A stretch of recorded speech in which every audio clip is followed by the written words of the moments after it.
Hey guys, how's it going? Ghostly Rich here today. So today we're going to be putting in LED headlights. These ones are made by Auxbeam, so we're going to put them in. As you can see, if you didn't get this with yours, you should have a pigtail like so, which is an adapter. With some of the other ones, they might have a resistor or something put in there to make sure you have like anti-flicker and all that other fun stuff. We'll see how these ones are going to do, but let's start getting this going. First thing you're going to need is you can either do this with your nails if you got long enough nails.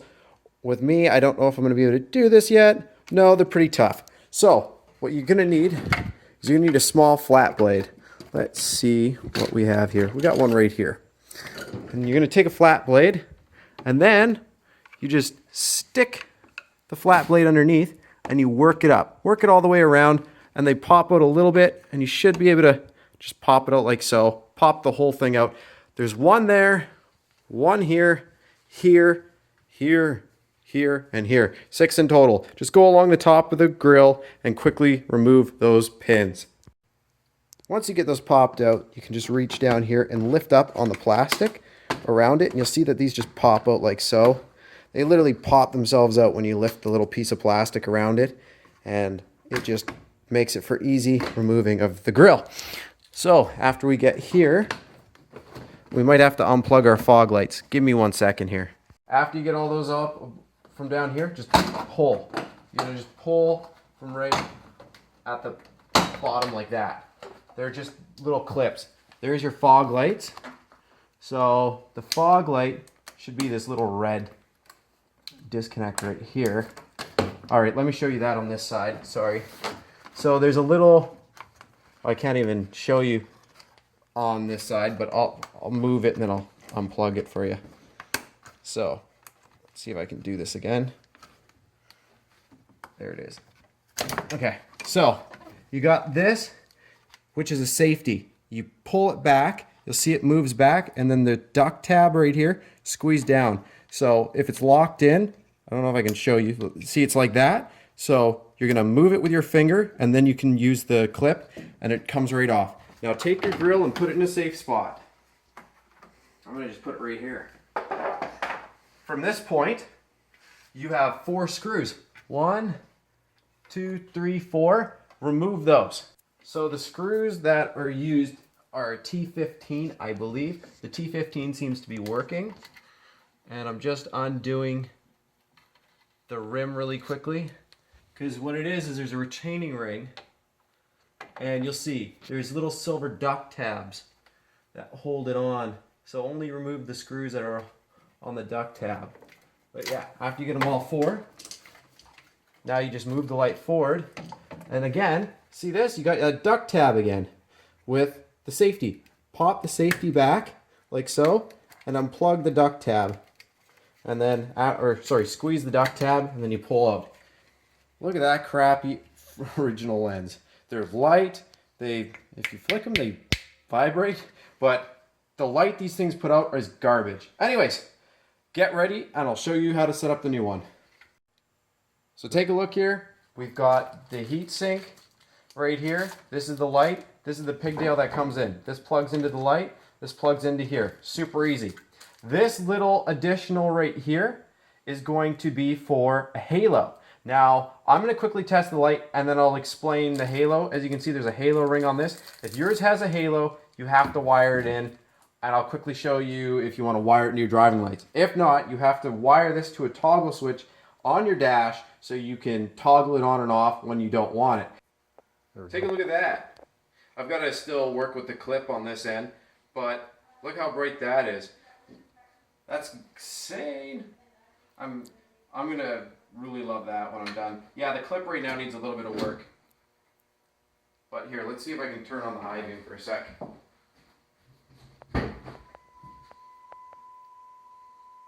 Wow, I can definitely see the high beam difference. Do it one more time. Okay. That's super bright. Holy smokes. Okay, so if you take a look at our voltmeter here, it's saying that there's nothing there yet, but 1 sec. I'm just going to try and touch it here. There. So if you look at the voltmeter now, it shows 10 volts going there.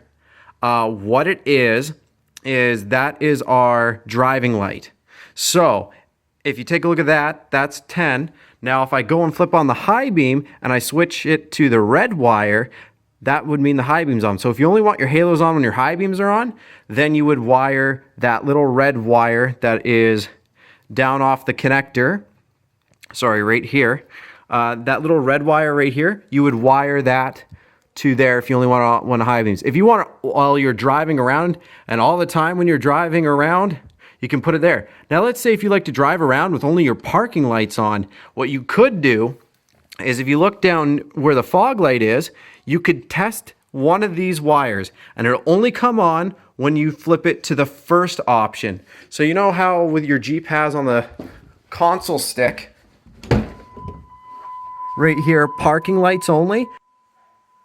So you see this white green wire? What you'll do is if you want it to come on when your parking lights are on, which is when just the orange lights are on, you will wire it to the white green one.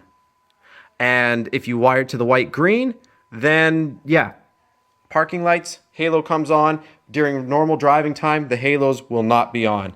Up to you.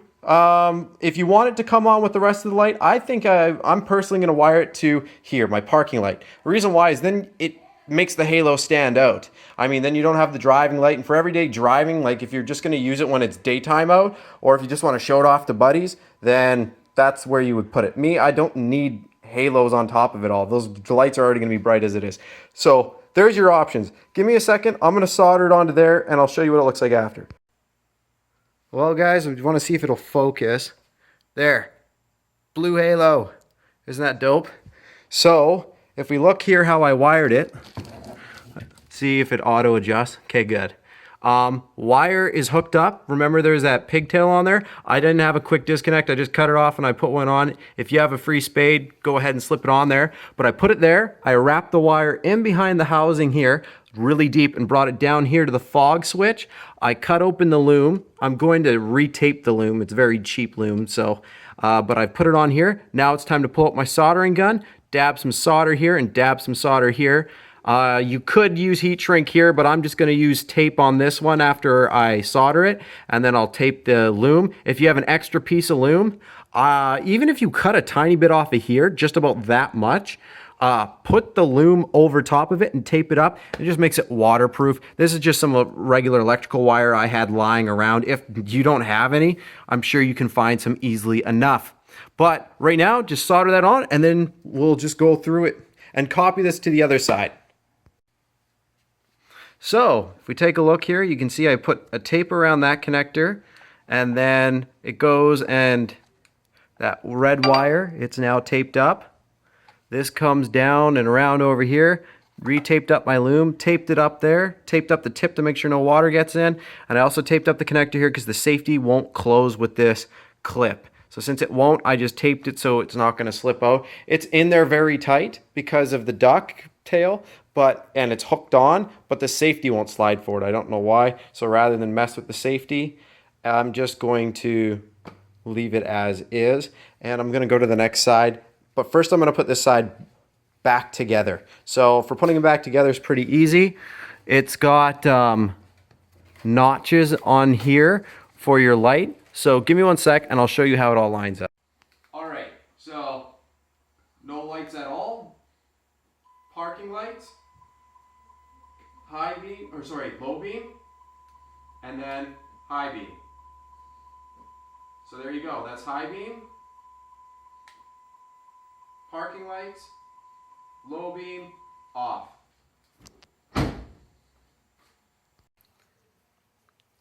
So on the passenger side, it's going to be the white brown wire.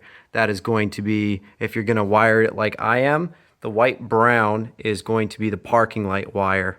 So, just so you guys know, I'm just going to quickly do what I did on the other side to this side. All right, guys, both sides are in. This looks cool. I will show you afterwards. First thing you want to do is make sure nothing's being pinched. All your wires are taped up. You can never waterproof enough, especially when it comes to a Jeep, right? You're probably going to go off-roading. So I've watertighted my stuff. It's all good. I'm going to throw up the grill and the fog lights back on, and then I will show you how cool this looks. So there is a look of the new ones in. They look pretty cool. I'm gonna go and quickly turn on the lights. So first off, we have that right there is just our driving light. You can see fog light, parking lights, or not parking, or fog lights, sorry, parking lights and halos. And then if we click it one more, that is our low beam. Those are incredibly bright, which is so much better. And that is our high beam. I'm so satisfied with this. This is so much better. As every Jeep owner knows, it's an ongoing thing, which sucks with Jeeps, is just how much we fight with the light coming out of them. Anyways, thanks again for watching. Like the video if you liked it. Subscribe for more. I'm going to be throwing a light bar on here soon from Audio Beam. Can't wait. Thanks again for watching. Alright guys, we're doing a light test in the cemetery. Let's check this out. So this is low beam. That's kind of cool, eh? It's got the blue effect. Kind of shows you your bumper. But of course I would only be using that during the day. So I'm going to turn those off. Now I'm going to pull my parking brake off. That is your everyday driving lights. You can see it's pretty bright actually. But now let's put on our low beams. As you can see how it moved the light? It's like way out there more. Usually I have to pop my fog lights on to get that front part of the bumper. But now, I mean, it still gives you a little bit more light there, but you don't need it. Sorry about the bug splats. Let's sync that back in. Now let's do, there we go. That right there is full low beam. So, sorry, that was my parking light. Or as I would say, that's parking light right there. And I guess it's got just the minor low beam on. And then if I pop that on, that's full low beam. So that's your switch all the way forward. And then if I pop this out, as you can see, it blends. So you don't even need to have your fog lights running anymore when you're driving. Because I've had so many people honk at me and bull crap like that because they're like, why do you have your fog lights on? Anyways, now we're going to pop this forward. That is your high beams. No high beams, high beams.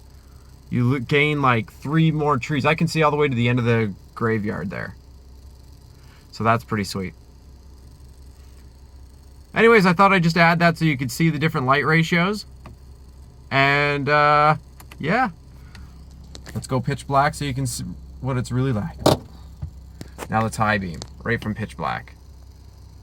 Boom. That's pretty sick. Alright guys, thanks again for watching.